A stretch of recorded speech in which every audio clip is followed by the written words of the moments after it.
मंडळी, मी ऑलराऊंडर आकाश जाधव. आपण कोणासोबत आहोत आज बघा. चेहरा आणि आवाज जर ऐकलो तर ऑटोमॅटिक ओळख होते.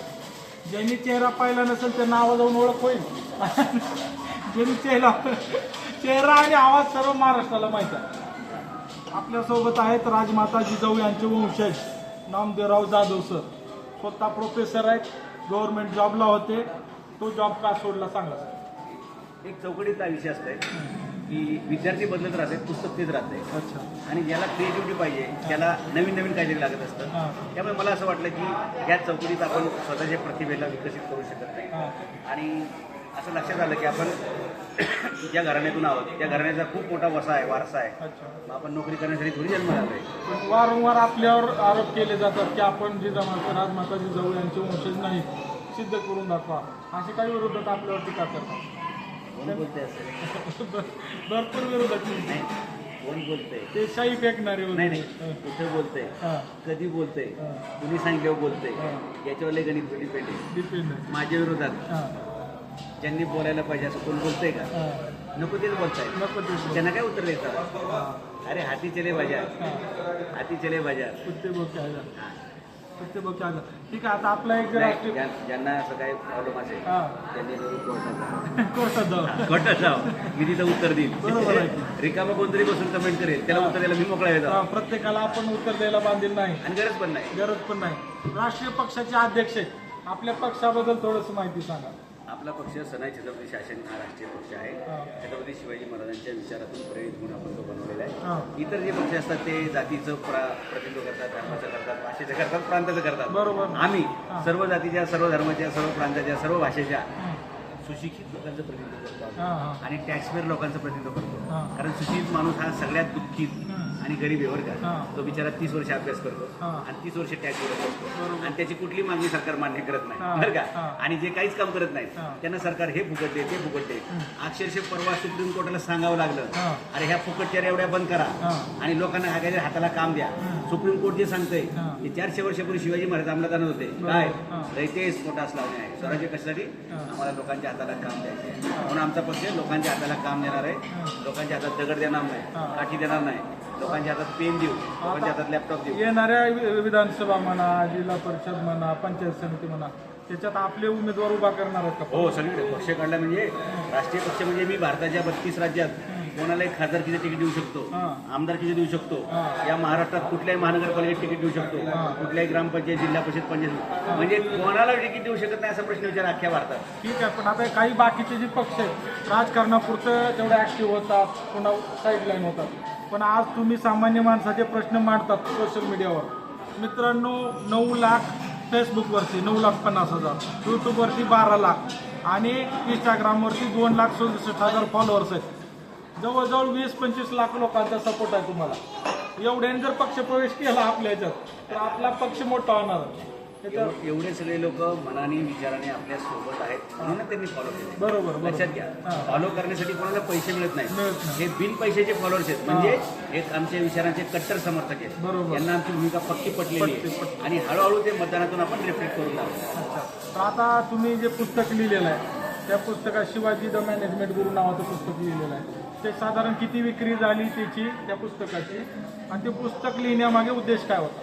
मी प्राध्यापक म्हणून बाहेर पडल्यानंतर मी इतिहास करत होतो आणि मी PhD करत होतो की शिवाजी महाराजांनी एवढ्या कमी वयात, कमी वेळेत, कमी पैशात, कमी शास्त्रात एवढं यश कसं मिळवतं, याच्यामागे कारण काय, त्यातून आपल्या मुलांना कशी प्रेरणा घेता येईल. हा मी PhD साठी सब्जेक्ट निवडला होता. नंतर मी PhD पण ड्रॉप केली कारण त्यात मला फक्त कागद मिळाला असता, सर्टिफिकेट मिळालं असतं. पण मला सर्टिफिकेटमध्ये इंटरेस्ट नव्हता, मला ज्ञानात इंटरेस्ट होता. मी ते ड्रॉप केलं पण तेच अभ्यास केला, ते पुस्तकात उतरवलं आणि तेच शिवाजीचं मॅनेजमेंट करू असं त्या पुस्तकाचं नाव दिलं आणि ते बाजारात आलं.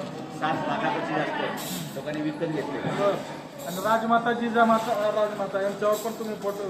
मग ते पुस्तक लिहिल्यानंतर मला असं वाटतं की शिवाजी महाराजांना जिजाऊंनी संस्कारच्या बाबतीत काय घडवलं. कारण आता आपल्याला सगळ्यांना प्रश्न जाणवतो की मुलांना आपण खूप शिकवलं, मुलं अमेरिकेला गेली, परत आलीच नाही. बरोबर. मुलांना खूप मोठं केलं, वेगळ्या घरात राहायला गेली, आई बाबाकडे परत आलीच नाही. तर हे संस्काराच्या अभावी आहे. आता ह्यातून शिकण्यासारखं काय माहिती आहे का, शिवाजी महाराज कधी असे म्हटले नाही की माझी आई माझ्या घरात राहते. शिवाजी महाराज असं म्हणायचे की मी माझ्या आईच्या घरात राहतो. हे जे नम्रतेचा संस्कार आहे तो शिवाजी महाराजांकडून शिकला पाहिजे. आणि शिवाजी महाराजांनी कायम आपल्या आईच्या सोबत ते राहिलेले आहेत. जरी त्यांना 8 पत्नी होत्या तरी त्यांच्यात एकोपा होता. बरोबर. इथं आपल्याला एकच बायको आहे, पण दर 8 मिनिटाला कुठं नाही, बरोबर. कारण अंडरस्टँडिंगचा प्रॉब्लेम. अंडरस्टँडिंग. तर शिवाजी महाराजांनी त्या संस्कारातून जिजाऊने घडवलं ते पुढच्या पिढीला मिळावे म्हणून Jijau the mother of all gurus असं आपण ते पुस्तक लिहिलं. तर तुमच्या प्रत्येक व्हिडिओमध्ये मराठी माणसाने उद्योगधंदा केला पाहिजे ह्याच गोष्टी मांडत असतात. त्याच्यातून काही जण प्रेरणा घेतात, काही जण घेत नाही. त्याच्याबद्दल तुमचं म्हणणं काय, मराठी माणसानं ऍक्टिव्ह झालं पाहिजे का? तुम्ही जर डेटा बघितला तर जेव्हा आम्ही हे बोलायला सुरुवात केली की मराठी माणसाने उद्योगधंदा व्यवसाय करायला पाहिजे, तेव्हा लोकांनी आपले मराठी माणसं प्रश्न विचारण्यात एक्सपर्ट आहेत. तर ते काय विचारायचे आम्हाला, साहेब तुमचं सगळं पटतंय हो, मराठी माणसाने उद्योगधंदा व्यवसाय केला पाहिजे, व्यापार केला पाहिजे, चांगला पैसा आहे, भांडवल नाही ना आमच्याकडे, जागा नाही ना मोक्याची, अनुभव नाही ना, माझ्या बापदादी कोणी केलं नाही ना. तर जो असं म्हणतो माझ्या बापदादी कोणी केला नाही, मी त्याला सांगतो त्यांनी केला नाही म्हणून तुला संधी आहे, तू कर. जो म्हणतो माझ्याकडे जागा नाही, त्याला मी सांगतो तू फक्त उभा राहायला शिक. उभा राहायला मिळाली जागा की बसायला मिळेल, आणि बसायला मिळाली की तुझा धंदा चालायला पण जागा मिळेल. त्यामुळे तू पहिला गाव सोड, शहरात ये, कुठेही टपरी टुपरी टाक, टपोरीगिरी करण्यापेक्षा टपरी टाक. बरोबर आहे. टपरीच्या बाहेर उभा राहिला अंगावरला फुली येतील, पोलीस केस होईल, खर्च होईल. टपरीच्या आतमध्ये आला धंदेवाईक होतील, रोज पैसे घेऊन जातील, बरोबर. आणि जनसंपर्क चांगला वाढेल. त्यामुळे नाकातोच चौकतोच फरक बघा किती. बाहेर उभं राहिल्यावर खर्च आहे, आत उभं राहिल्यावर इन्कम. ज्या पद्धतीने आपल्या गावऱ्यान भाषेत समजावून सांगता ते लोकांना जास्त भावतं. आज एवढे मिलियन व्ह्यूज काय आहेत तुम्हाला? कारणच ते आहे. लोकांच्या मनात उतरतात तुम्ही. साध्या भाषेत बोलतो. तुम्ही पहिल्या असेल माझ्या कुठल्या व्हिडिओमध्ये साऊंड नसतो, माझ्या कुठल्या व्हिडिओमध्ये ग्राफिक नसतं, एडिटिंग नसतं, ॲज इट इज रफ. कारण आपलं ओरिजिनल प्युअर, जसं आपण म्हणतो ना शुद्ध मध, प्युअर तूप, तसं आपले विचार प्युअर असतात. आपण त्यात गाजावल्या काय दुसरं काय नसतं. ते झालं. पण आता या लोकशाहीच्या भारतामध्ये थोड्या वेळासाठी मागे 2 वर्षाखाली तुमच्यावर शाही फेक करण्यात आली. भले कुण्या का पक्षाचे असणार, पण ते कुठेतरी न शोभणारं कृत्य होतं. त्याच्यानंतर तुम्हाला काही मानसिक दबाव वगैरे आला होता का? अजिबात नाही. डिप्रेशन वगैरे? या प्रसंग कशाचा होता, मराठा आरक्षण कुणी घालवलं, मराठ्यांचं नुकसान कुणी केलं, बरोबर. कुणी बोलायला घाबरत होते. मी काय घाबरायचं करायचे, आमचे लोक डरते, आमची तो डरेल. कारण आमचं आडनाव जाधव आहे. माझं बी आडनाव जाधव आहे. औरंगजेब मराठ्यांना घाबरायचा, आणि त्या मराठ्यांमध्ये 2 नाव आहेत, संताजी आणि धनाजी. आलं लक्षात?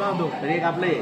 म्हणजे लोक म्हणतात ना तुमचं इतिहासामध्ये काय योगदान आहे, आम्ही सांगतो की स्वराज्याची पायाभरणी ही जाधवांपासून आहे. बरोबर. जिजाऊंच्या वडिलांची आणि त्यांच्या भावांची 25 जुलै 1629ला देवगिरीच्या किल्ल्यावरची 41 जाधवांची निजामाने एका दिवशी कत्तल केली, निर्गुण खून केला त्यांचा. हा स्वराज्याचा पाया आहे. त्याच्यातून जिजाऊंनी प्रेरणा घेतली की आता जे माझ्या वडिलांचं झालंय ते माझ्या नवऱ्याचं, माझ्या मुलाचं होता कामा नये, करायचं तर स्वतःची स्वतंत्र शाही निर्माण करायची, आणि शिवशाही त्यांनी निर्माण केली. आणि शेवट काय की ज्या औरंगजेब महाराष्ट्रात चालून आला, त्यांनी संभाजी महाराजांना फसवून कैद केलं, खूप हालाल करून मारलं. त्या औरंगजेबाला 27 वर्ष सह्याद्रीच्या दऱ्यात खोऱ्यात पळवून झिजून नगरला मारला. म्हणजे फार म्हातारा होऊन मिळाला तो फेब्रुवारी 1707. म्हणजे निजामशाहीच्या मातीत गाडण्यापासून ते मोगलाई संपवण्यापर्यंत जाधवांचं टॉप टू बॉटम योगदान आहे. त्या जाधव करण्याचा वारसदार आहे मी. त्याच्यामुळे मी कोणाला घाबरायचं काही संबंध येत नाही. बरेच लोक मला विचारतात तुम्हाला काय भीती वगैरे वाटते का, शेर जंगल मी अकेलाही घुमताय. पहिला अटॅक तर करून नका कोणी. तर जे काय मराठा आरक्षणामुळे जे काय हल्ला झाला ती चुकीची गोष्ट होती. शेर सोबत आता बछडा पण आलेला आहे. मी आकाश जाधव, ते आहेत नामदेवराव जाधव. आमच्या दोघांची जुगलबंदी तुम्हाला इथून पुढे पण पाहायला मिळेल.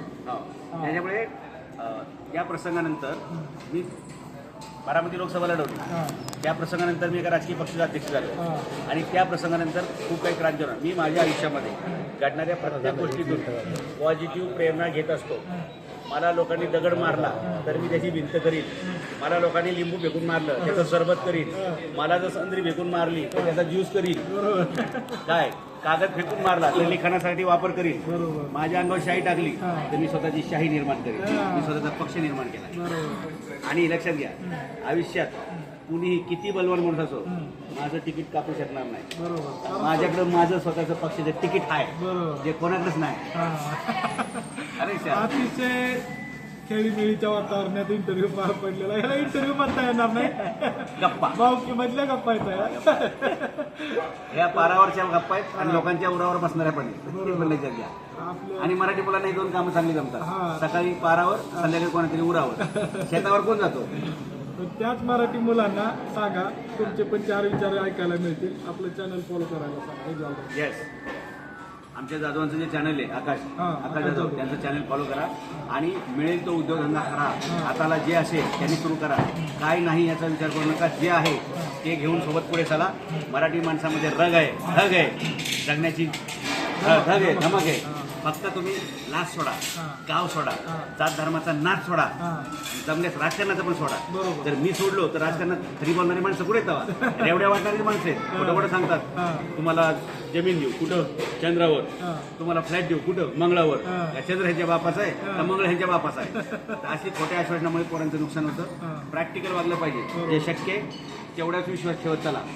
आणि मित्रांनो, तुम्हाला जर काही अडचण असेल, तुम्ही पुण्यामध्ये राहत असाल, काही कुणाकडून पिळवू नको द्या. पोलिसाकडून होऊ द्या, कलेक्टरकडून होऊ द्या, ना जेडपी कोणी आमदार खासदाराकडून होऊ द्या. एकच कॉल करायचं आणि या पक्षाच्या राष्ट्रीय अध्यक्षाला जर कॉल केलो, तुमचा प्रश्न तिथंच मिटणार. आणि आमच्या पक्षाचे धोरणच आहे, एक call problem solve. Problem solve. आम्ही सरकारी अधिकाऱ्यांना रविवारी पण फोन करतो, 8 वाजता पण करतो. कारण सरकारी अधिकारी क्लास 1 क्लास 2 हे 24 तास जनतेच्या सेवेत असतात आणि मला माहिती आहे, म्हणून मी त्यांना फोन करतो. आता समजा आज जरी एखाद्याने फोन घेतला नाही, रविवारी फोन घेतला नाही, सोमवारी सकाळी फोन येतोच बघा, कसं काय काम होतं. आणि आम्ही असं जनतेची कामं करतोय, जनतेचे आशीर्वाद घेत असतो. धन्यवाद.